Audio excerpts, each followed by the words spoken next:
Welcome back to the Anything Goes with Jackson Neill podcast here on Friday, November 16th, 2018. Thank you so much for tuning in, either on SoundCloud, Stitcher, iTunes, or YouTube, basically wherever you like to listen to podcasts. This podcast is there. Today, really awesome episode. I did a joint phone interview with Evangelia and Sleeping Lion, who co-released the track Windowseat, a really good track. I really enjoyed talking with them about this cool song and just their collaborations. I almost basically didn't have to even interview them. They interviewed themselves for me. They were really fun to talk with, really lively conversation. Really glad to have them on the show. So that interview is in this episode. But before we get to that, a quick word from our sponsor, Believe the Hype, a brand new company which sells the latest sneakers. They get the biggest drops and sell them straight back to you guys. Right now they have the Under Armour and ASAP Rocky new shoe.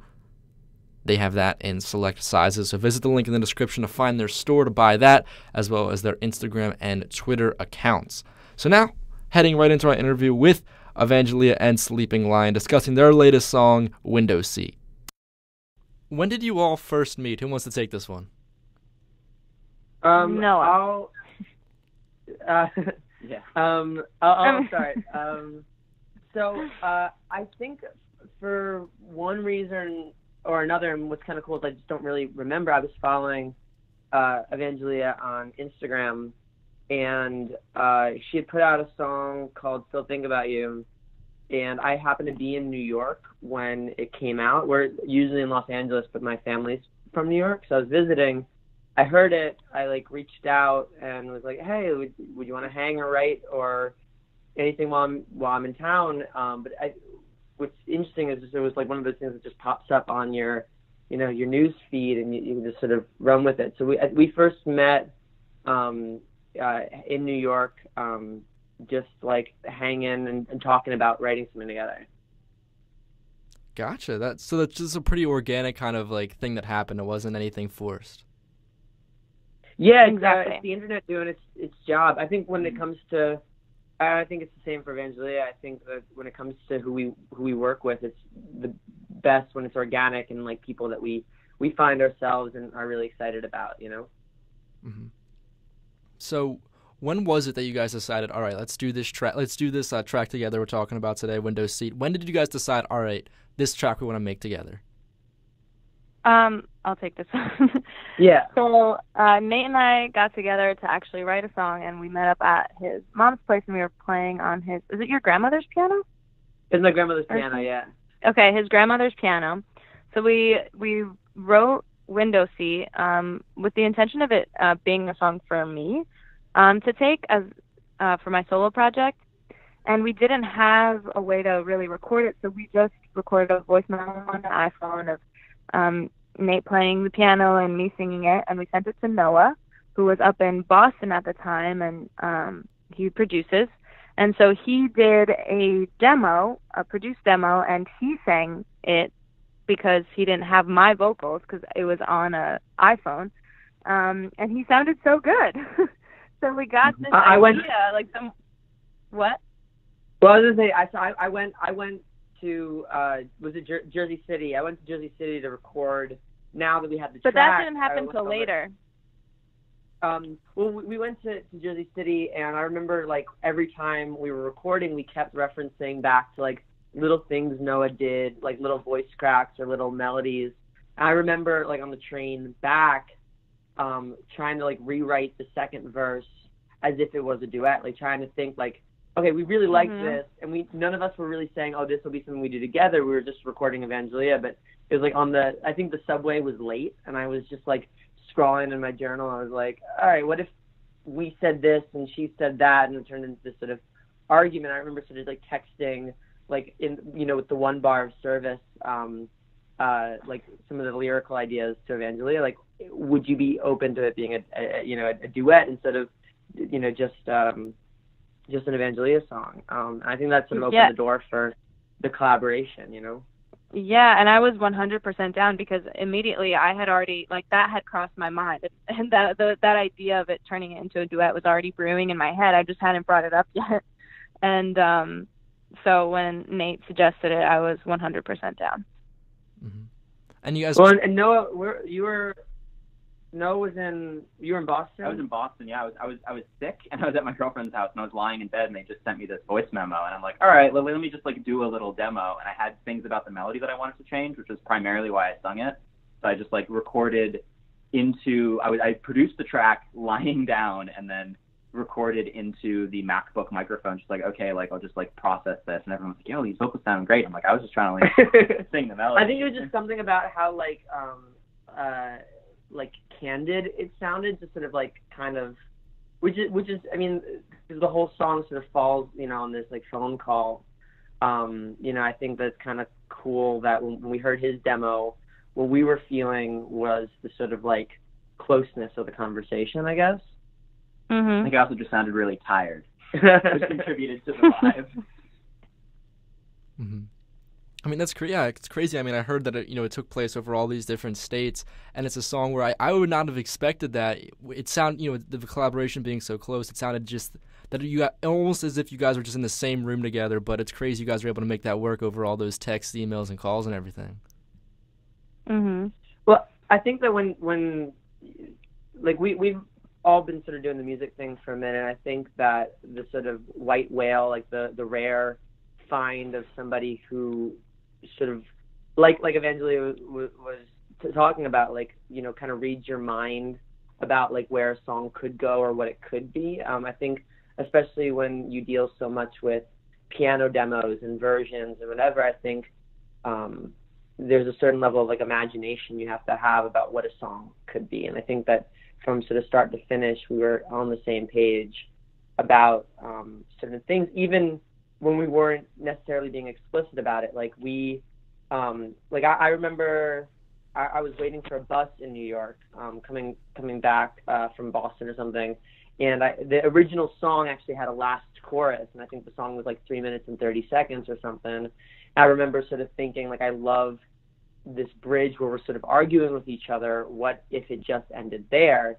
And in a lot, I sent that out to Evangelia and Noah and like put that idea out there. And in a lot of ways, we all were sort of on the same page immediately about where the song was ending and what the song was supposed to be doing in that sense. Also, like when we visited to shoot the press photos, like before the song was even like done, but we were already doing like the photo side. We performed the song like live with Evangelia, and she had already been performing it live, but always had a trumpet player performing the melody like line during the chorus. And we liked that so much, hearing it live, that when we came back to Los Angeles and had like the week to finish, the last little bits of the track, we actually reconfigured the song and brought in a trumpet player to match how it felt when we played it live. So it was just sort of like organic, artistic, cross-country. Yeah, like if you guys hadn't played that with me, maybe like it wouldn't, the track would have turned out very differently. Yeah. Yeah. Mm-hmm. Yeah, I had read that about the trumpet player. It said I saw Scott Bell that came in and did that track on the track, and I thought it was a very great addition. And I just want to kind of get into like the lyrics of the song, the actual meaning behind it, because I understand that it has something to do with like returning home. Can you guys tell me a little bit about this? So I think, and I leave a lot to Evangelia as well, but the line, it was one of those things where the first line of the song is the first line that existed. I remember writing and like sort of telling her this feeling I was having about coming home, especially after having been in LA for a little bit, and that, it's not like you don't feel bad when you come home. You don't feel whatever, it's just everything's a little off, like someone moved furniture, like that the room's the same and everything's very familiar, but it's just a little bit different. So I think that was the first sort of feeling, and then the next conversation was, what causes that, and what's the hardest part about being home from a sort of nostalgic standpoint. Like these things that we think we sort of move on from, we're not so sort of big and grown up when we're sort of faced with that. But I think also, Evangelia had her own things that she brought to it, and I'd love to hear what she says about that as well. Well, we definitely both vibed off that. Like as soon as he said, the the comment about like things feeling different when you come back. I mean, I think most of us have experienced like some sort of past love or loss, or something that you have to move on from. And when you do go back to that place and things do feel unfamiliar, yet familiar at the same time, and it's that constant going back and forth with what to do about it. So that's why, there's this conversation between, you would assume is probably a couple, saying, I'm not looking back. Like, I'm moving forward with my life. I'm leaving this behind. And they're like, well, then why are we still on the phone?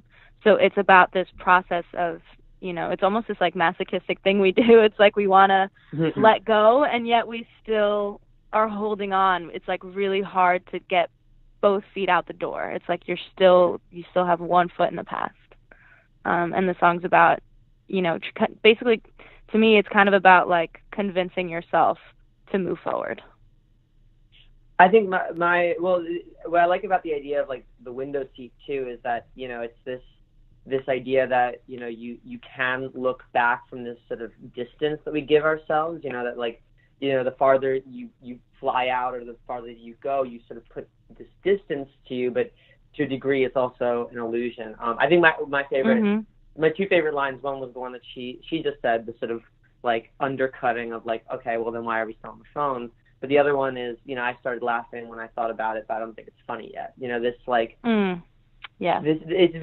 that line felt very visceral in the sense that like you can pretend to be over certain things, and you can, write about a certain thing a million times, or you could talk about a thing a million times, or even talk to an ex or talk to a person about something that's still hurting you and pretend like you're fine about it.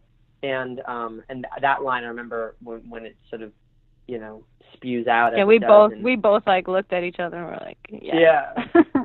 You toy around with lines. You toy around with lines like you're trying to find the ones that rhyme and the ones that work and say what you want. Like, it winds up sort of being a grasp a lot of the time. Like, the $1 million word puzzle of it is just sort of like trying to grab it as it's coming. But the best part was just like, when the right line happens, you just go, oh, ow, like it's like somebody punches you in the gut, Yeah, definitely. I mean, that's a really cool story, and I think you guys really hit the nail on the head with that whole feeling of like going home, and you can pick that up throughout the track. And for anyone who listens to this song, this song that I'm really, really enjoying, I've had on repeat now for a while, ever since I've got it sent to me. Do you guys foresee another collaboration in the future? We definitely are. I mean, we're bi-coastal, but we're definitely open to it. Like, we love working together, and I think it just is a matter of us being in the same location for longer than a couple hours. I mean, we still meet up when we're in New York to get food and hang and stuff, but and we always Sorry, I'm talking over you. No, you're good. You're up. You finish what you were saying, and then I'll say what I was going to say. Well, the short answer is absolutely. Like, we'd love to collaborate more. I think it's just more a matter of when and where, which state or country that we both find ourselves in at the same time. Because as much as like we were able to do the remote thing really well, I think what makes the song really feel special is that it was written on a piano in an apartment in New York with us there, Yeah. And also, we've spent a lot of time hanging out, but we've had Windowseat. So we would always, we could potentially do a session, but it's like, it's all right. We still have to finish Windowseat. Let's make that be our focus. But now Windowseat is out. So I think there's definitely room for us to, when we are in the same state as Nate was saying, to get together and write something, and whether it'll be another duet or maybe a song for me or maybe a song for them, we're definitely going to be working together. Like, I know if I go out to LA, one of the days I'm definitely going to be at the Sleeping Lion house. and we'll push for 2 days, I think at least I don't want to overstay my welcome, so I'm just saying at least one, but it might turn into 3. So well, 3, 4, I think as I was saying, like, I mean, we've been really lucky out in LA. We've worked with 40 plus artists. I think we did our 98th session of the year yesterday, but you know, it's not like, you know, binary. It's not like, you know, you can or can't write with somebody, but there's a sort of sliding scale of when the chemistry's right, when the feeling's right, when the songs are good. You know, you can have like the best hang out with somebody and the songs are right, or you could have like, you know, sort of, you know, slow or like bad sort of, you know, conversation and banter, but write a great song. But, you know, when you find the rare person that you like to hang with, like to write with, and the song is good, that's something that like we don't take for granted. And that we appreciate more and more as we've sort of gone along in the writing production side of things. So as we let people into the sort of Sleeping Lion project too, which we, I think at first we're a lot more sort of defensive of. So you know, finding somebody like Evangelia and having that kind of writing chemistry is rare, and something that we won't forget or you know, just you know, let slide. You know, we want to write more. Guys. So, well, it's funny, you know, whenever anybody asks us feel to the interview same. like, oh, are you doing more stuff with Evangelia? We're like, I guess Windowseat's done. Yeah, let's do some of that. You know. Yeah. Well, that's awesome. I can't wait to hear any future collaborations. Nate, Noah, Evangelia, thank you all for doing this interview. I had so much fun doing it. Oh, likewise. Thank you. Great questions, man. Thanks for having us. Thank you so much for having me. Again, a big thank you to Evangelia and Sleeping Lion. Check out their latest track, Windowseat. Really, really awesome song. I really recommend you guys checking that out. And with that, that'll wrap it up for this edition of the Anything Goes with Jackson Neill podcast. Remember, this is sponsored by Believe the Hype, a latest company selling the latest sneakers. They get the biggest drops and sell those sneakers right back to you guys. Check out their store and social media accounts. The links to those are down in the description of this video/podcast, whatever platform you're listening on, to check out their latest pairs. I think right now they have the ASAP Rocky and Under Armour collaboration in select sizes. Also, down in the description, I have links to my Twitter and Instagram, where at JacksonNeill20 you can catch bonus content, additional clips from interviews and things like that. So check that out as well as the Jackson Neill Sports and Music podcasts are in this exact same feed as well. Yesterday I did a really, really awesome interview with Donna Claire Chessman from DJ Booth, talking about her project Year of Mac Miller. It's an interview I was really, really happy to do. I'd recommend you guys go back and check that out in the same feed as this. That's from yesterday, the Jackson Neill Music podcast. So with that, I'm going to be taking next week off for vacation, so I wish everyone else a happy Thanksgiving, and I'll see you all the week after with more great interviews and podcasts here. So I'll see you guys then.